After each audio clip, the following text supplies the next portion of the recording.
Okay, we have a drum. And this drum might be a trommel. If it's a trommel, we're going to put lifter bars in here. It's just wet.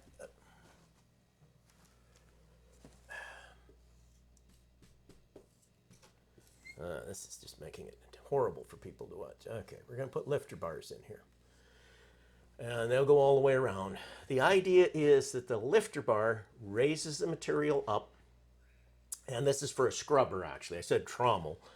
This is actually for a scrubber. And what the idea is, you want the material to be somewhere around in here, and it slides off of, there's material up here, and it slides off of this lifter bar, and it rolls over. So you have this material here, but it made a 180. And the way you control that is a combination of the height of your lifter bars and your speed. Speed being key. If you run your trommel too fast, it's going to be falling off up here.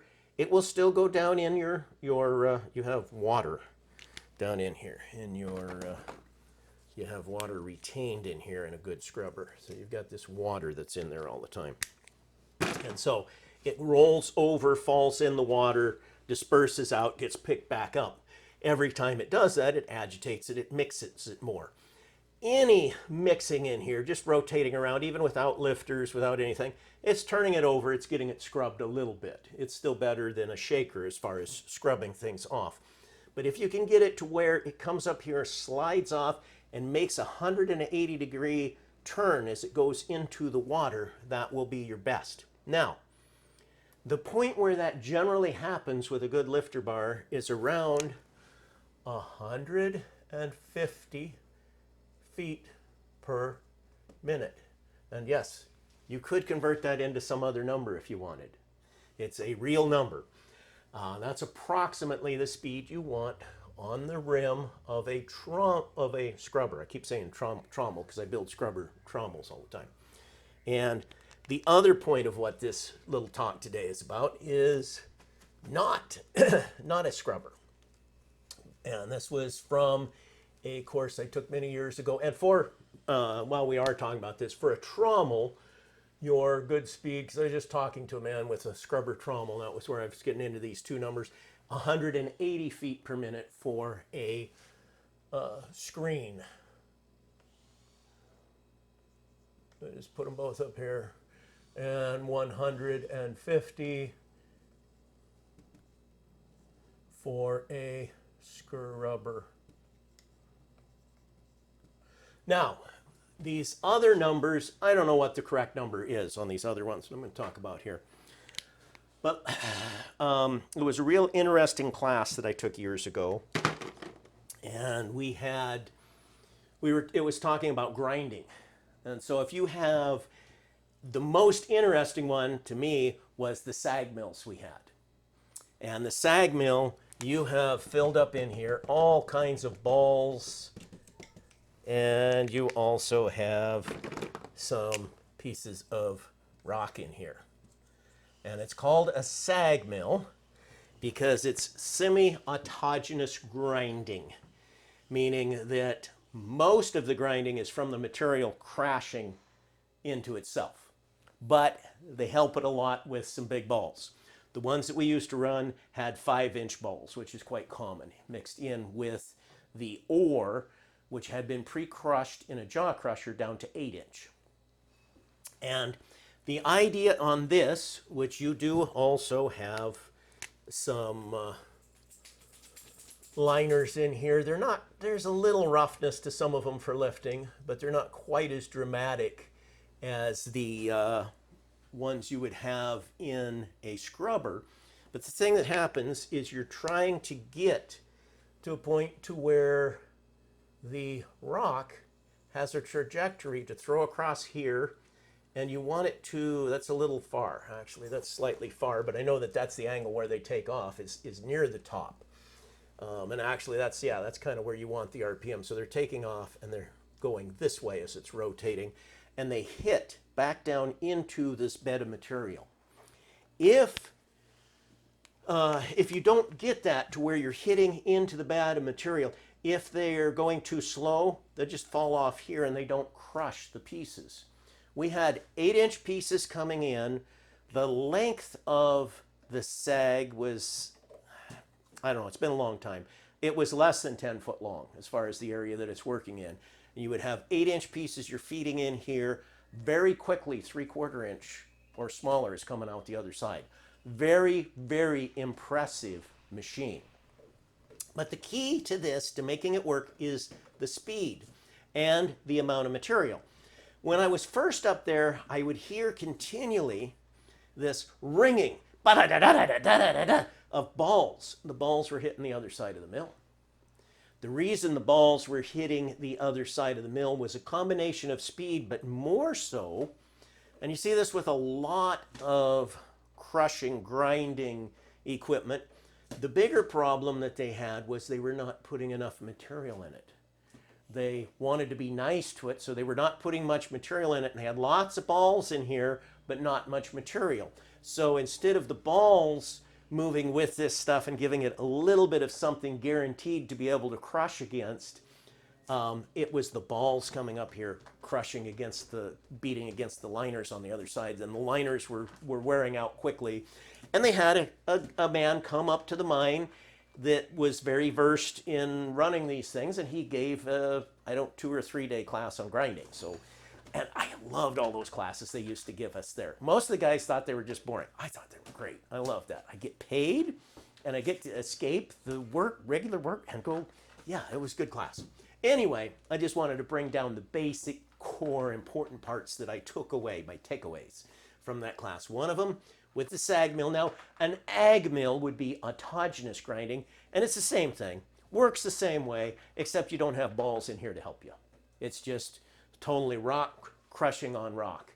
And in some rock, it's going to work better than others. For whatever reason, we use balls, and they never tried it that I knew of without balls.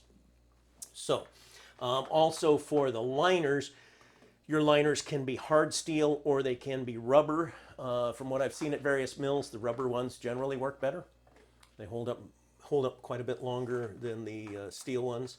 On the end here, we're feeding into this. You're feeding in through a hole here.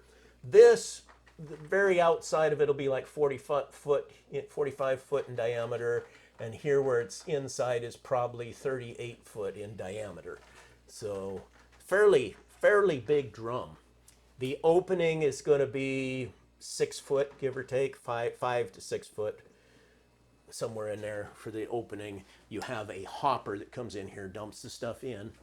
On the ends of this end here that we're looking through just has smooth plates that keep it from wearing. And on the opposite side, you have grates. And this is the part where it's basically screening it, and running out there is the 3/4 inch minus.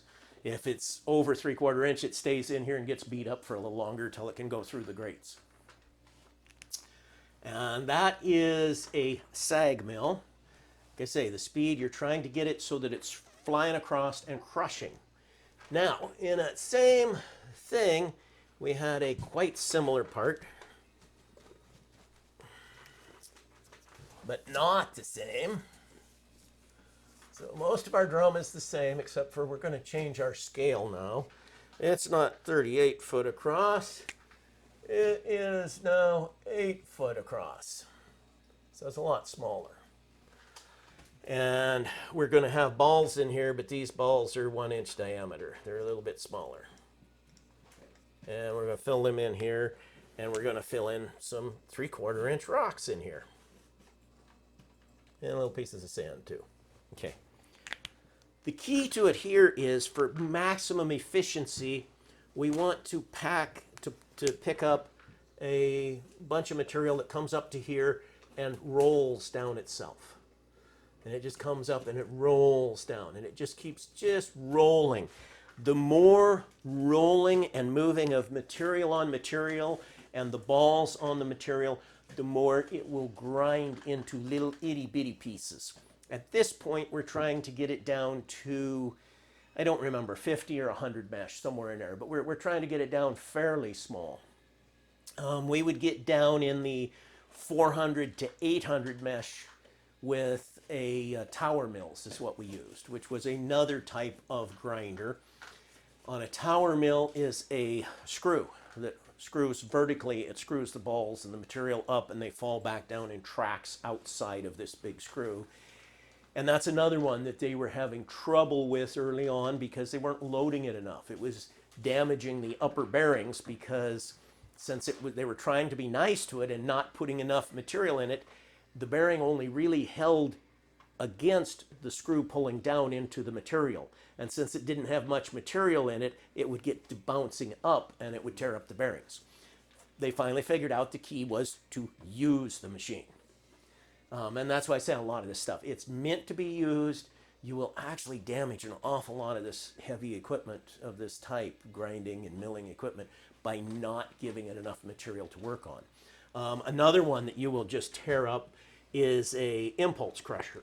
And you'll see those, there's various types of impulse crushers, but the general idea is that it's just got a bunch of blades. You put material into the middle of it. This is spinning fast, and it throws them to the outside of a chamber, and it crushes against the wall as it's thrown out. But you have to keep feeding it enough material so that material stagnates on these walls for some time. If the material doesn't stagnate, you're going to just wear holes through it right away. If you get just some material coming out here, it's going to just wear this wall away in no time. You want enough so that the material is staying there. You would have, basically you would set it so it's throwing in one area. I don't know. I'm looking at this vertically and I'm like, I don't know. Horizontal ones is a lot simpler to get the concept. A horizontal one, we spin it, goes out to the wall, crushes, you get excess there, it falls down. I mean, they're simpler. I don't have all of this in my mind, 100%.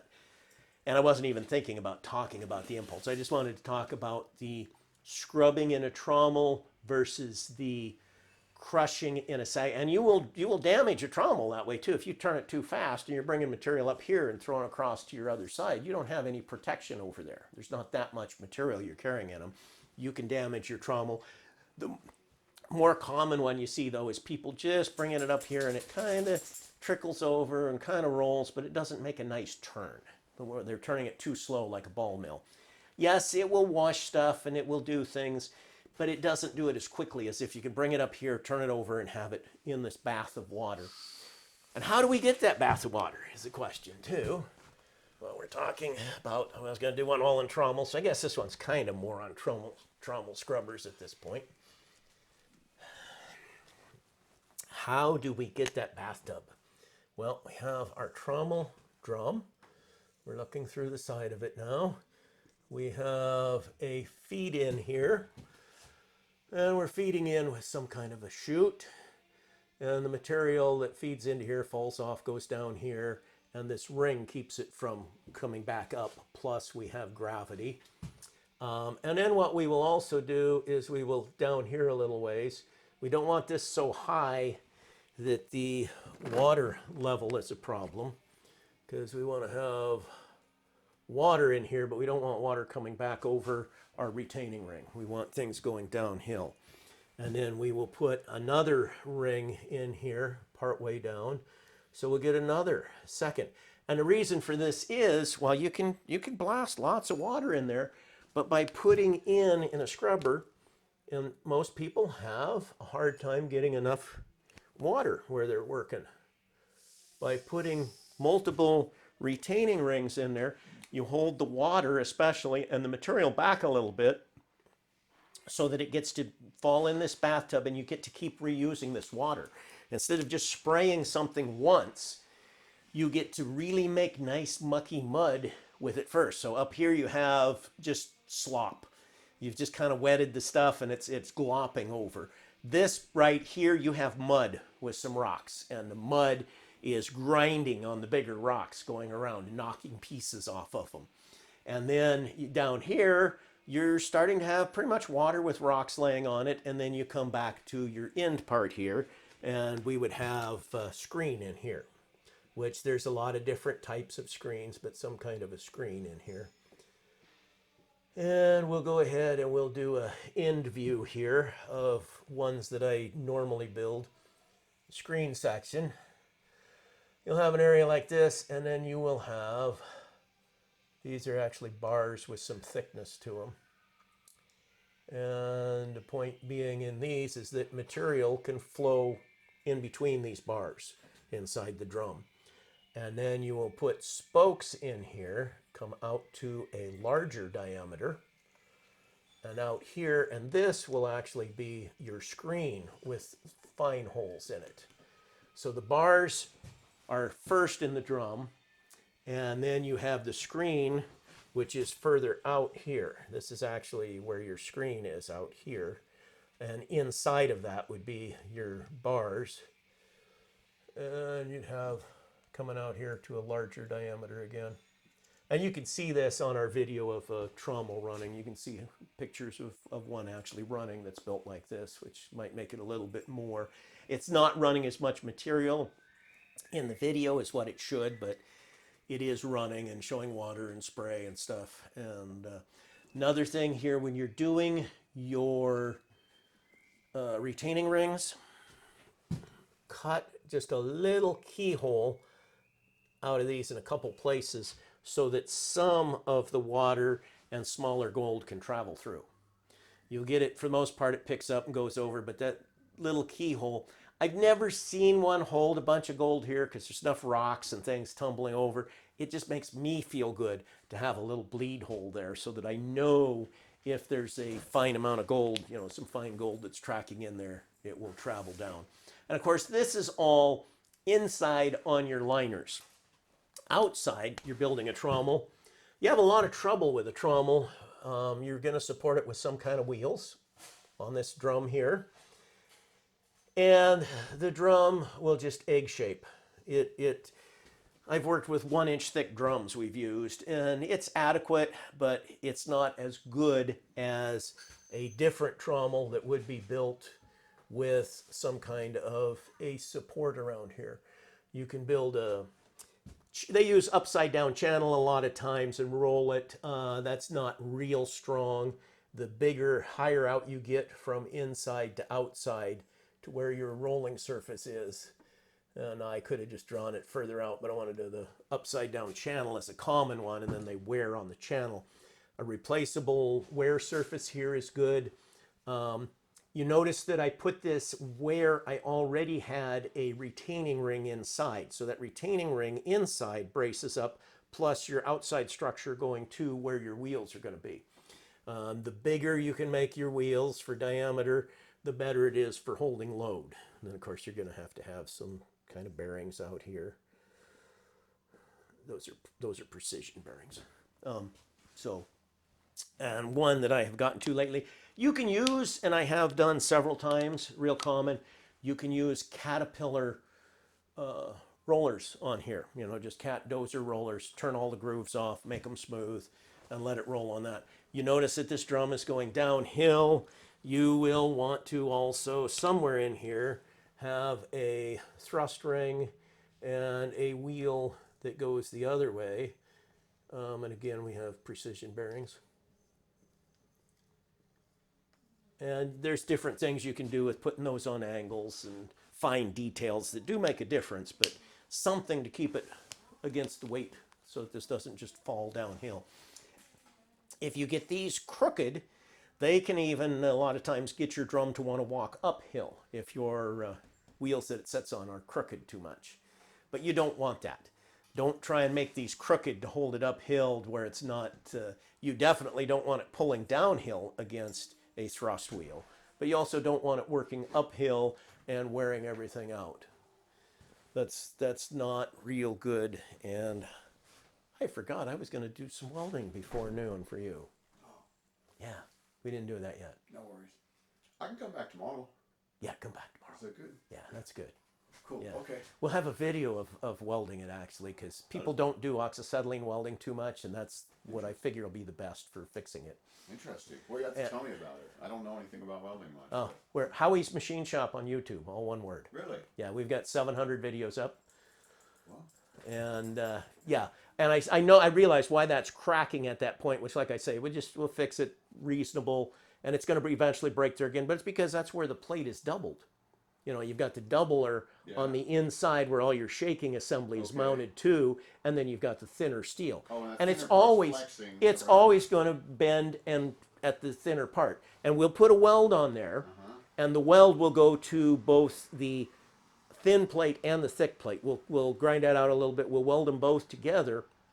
But something that will also happen, and you'll see where it cracks again, is going to be below where we welded it. Awesome. Because the weld is going to be solid. A lot of times people will say that, oh, that weld caused it to crack.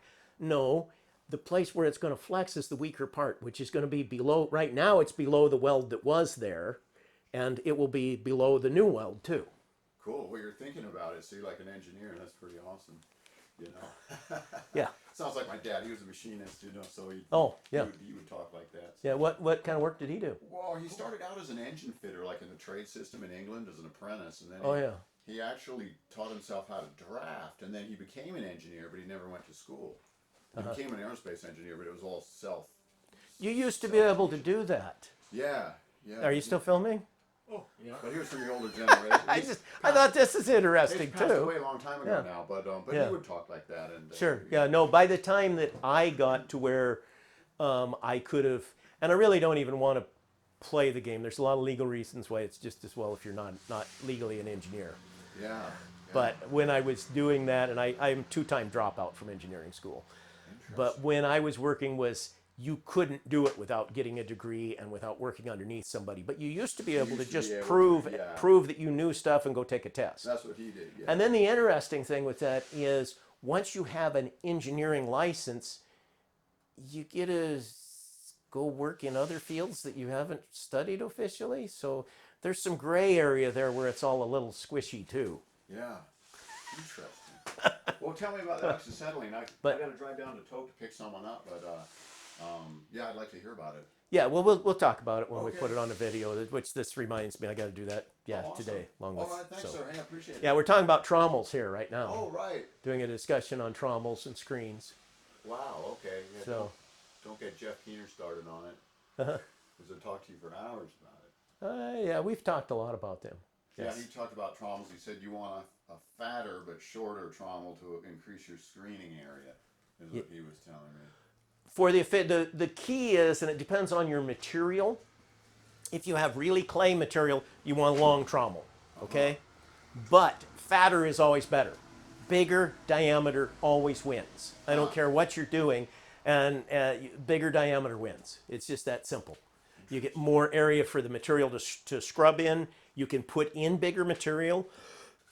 You have, like on your feeding here, and this is where people they get caught up a lot here because you have a 48-inch pipe that's all over the place. Used to be, not so much now, but used to be really handy to have 48-inch pipe surplus from the pipeline. Have a piece that it was excess length cut off, didn't meet specs, and it'd just be left here. So you could get them you could buy a 20-foot piece for $100. So it was really the opportune thing to build. Right now it's going for about $100 to $200 per foot. So it's a little more expensive than it used to be. Still cheaper than buying new steel. Wow. But 48-inch, let's take 48-inch diameter. You see where you've got your water level in the trommel angle? Well, you have to have this retaining ring to hold your material in. You have to come inside of that. You have to have a steep enough angle to go down. You get done with this, you're at least down to an 18-inch pipe to feed through. How much material are you putting through an 18-inch pipe? Not a lot. No, not much at all. You can play with a little backhoe, you can do some things, but you're not putting that much material in it. And if you do, of course, you have trouble getting it back out. You don't get the yardage. Besides any efficiency with what it's doing for scrubbing, you do not get the yardage. The minimum to start having a reasonable amount of yardage going through a plant for even smaller equipment is a 5-foot, 60-inch diameter. That's the minimum. Anything over that, bigger is better. I actually got a 12-foot drum out here. I'm kind of been thinking about maybe building one for myself again. And if I do, I think I'm going to build a 12-footer. I don't really want to go bigger than that. While it would work better yet, the bigger you go is better. The problem with getting bigger is hauling it on the roads. So you build plants for people? Yeah. Oh, okay, interesting. Yeah, it's one of the many things. That one that, well, Jeff was helping get people together on it, and Shirley Bar up there. Greg Neubauer's running the mine. Yeah, I was just there. Yeah, I built that plant. Oh, okay, okay. Yeah. Yeah, it's working pretty well, I think. You know, I haven't had a chance to pan it or Yeah, anything. yeah. Greg was going to send some pump parts in for us to work on, and then I didn't see him, which is fine. And you know, what you get off the end of the box is a lot of that is how you're running everything. You know, you could rescreen, run a jig, lots of things, but it does a good job of scrubbing. That's the key. Seem to, yeah. Yeah, that's the key there. The weakest point on that plant, he said they were going ahead and running the discharge conveyor, but is the conveyor really should be longer, and could have a little bit more drive to it would be good too. To be able to load the discharge down more. Honestly, they just need to run the plant for more hours too. They're just not getting the hours on it. That's not the plant. Obviously, it's not its fault, but they could. They got frozen material, or no, it's just their scheduling. Honestly, a lot of it. Well, I mean, without going into it further. Yeah. We don't need to tell the whole world about. Some interesting scheduling going on, and there's been some change of management or something. I don't know what's happening now. Sure. Anyway, yeah, that one's on YouTube running right now too. It's from years ago when I first built it. There's pictures of it on our site running. Oh, okay. Video of it. Well, I didn't just say that. So yeah, okay. Anyway, yes, that's why your diameter. That's the biggest thing, is being able to get into the trommel. There is one other caveat to this. Let's say that you built a trommel, you built a 4-foot one, you wanted something better.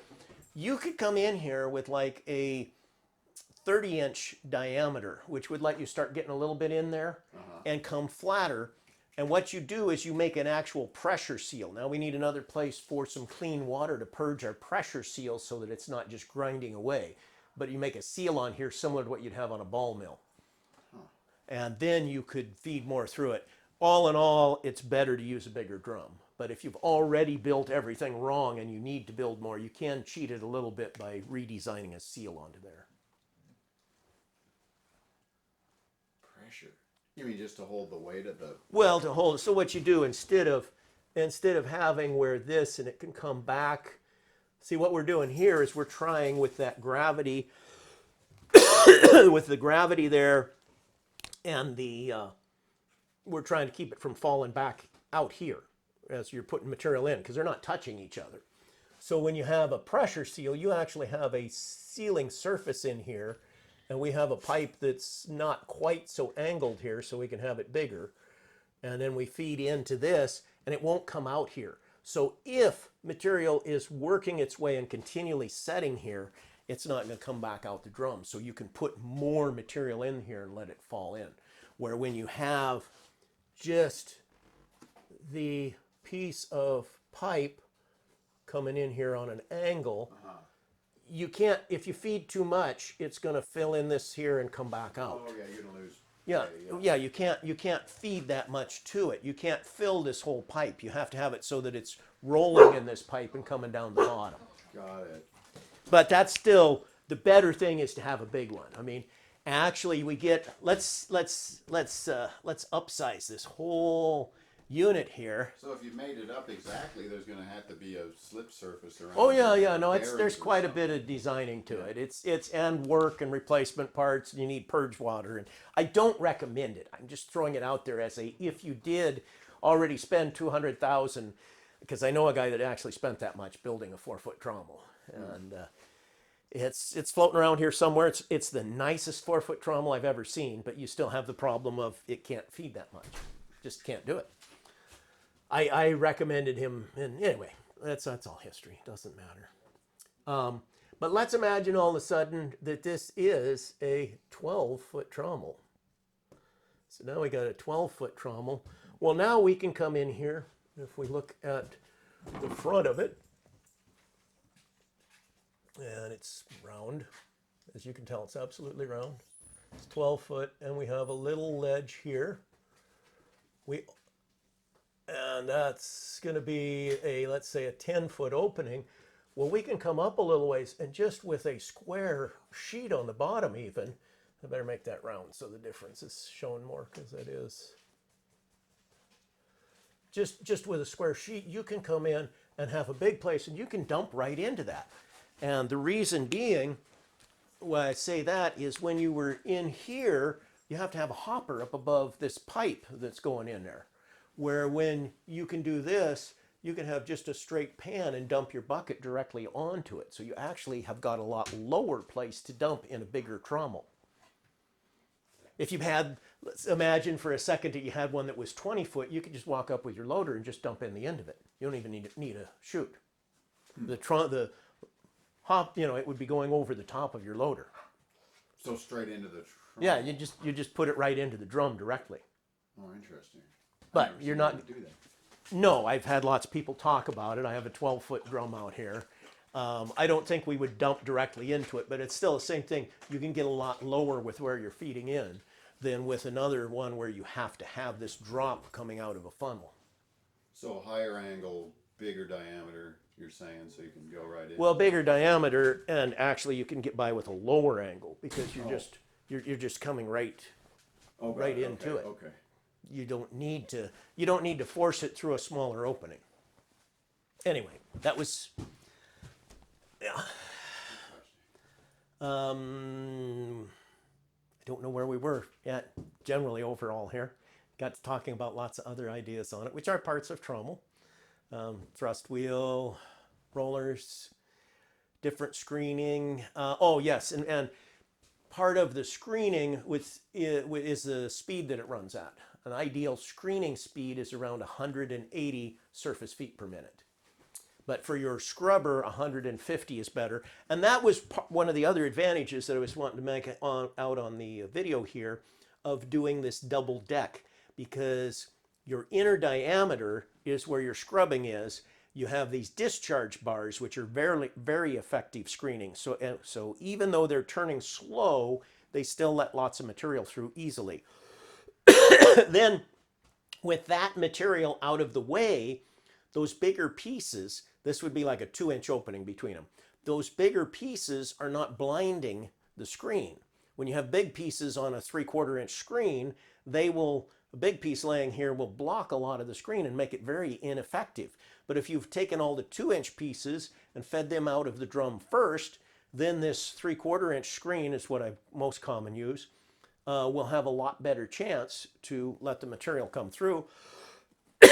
And on the larger diameter, it's running at a higher RPM, higher surface feet, not higher RPM, but you've got more area. So the same RPM gives it more speed in the surface. So you can actually have both of them at the correct speed at the same time.